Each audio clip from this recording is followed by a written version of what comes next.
So a lot of talk right now about the federal budget, how can we save money, stuff like that. So I'm going to take a little time. I got the document there. You can take a look at it. I'm going to speed through it and just talk about the federal budget. So if you see on page one, $5.2 trillion. That is the expected revenue or the estimated revenue for 2025. Most of that money is coming from individual taxes. After that, you have a few other things: payroll taxes, corporations, they pay income tax as well. And then you have some other items that typically make up the $5.2 trillion. But most of that money is coming from individual income taxes.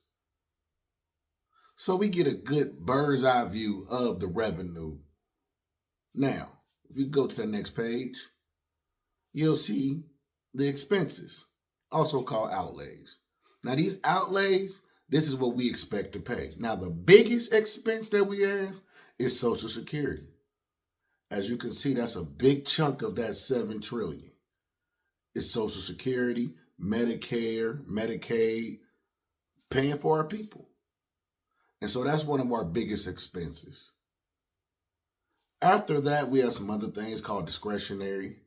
A lot of that is defense spending, military, veterans pay, education, paying for roads, things like that. So maintenance.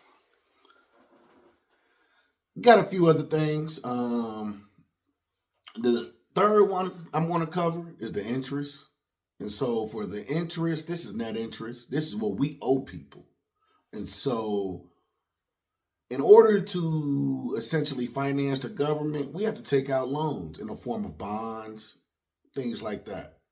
And we take these bonds from individuals and also other foreign governments. So for 2025, we expect to pay around $1 trillion back in interest. And so when you add these numbers up, you'll get that $7 trillion. So if you scroll down to the third page, you'll see that we're running a $1.8 trillion deficit right now. Basically mean we will probably make more bonds, get more loans from other people. When I say loans, just us borrowing money, debt securities, so we can finance the government.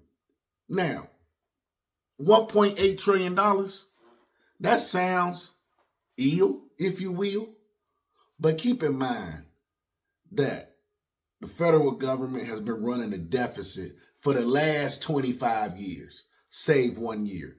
2001, we did have a surplus. So it's not unusual to run at a deficit. I just wanted to give you that insight.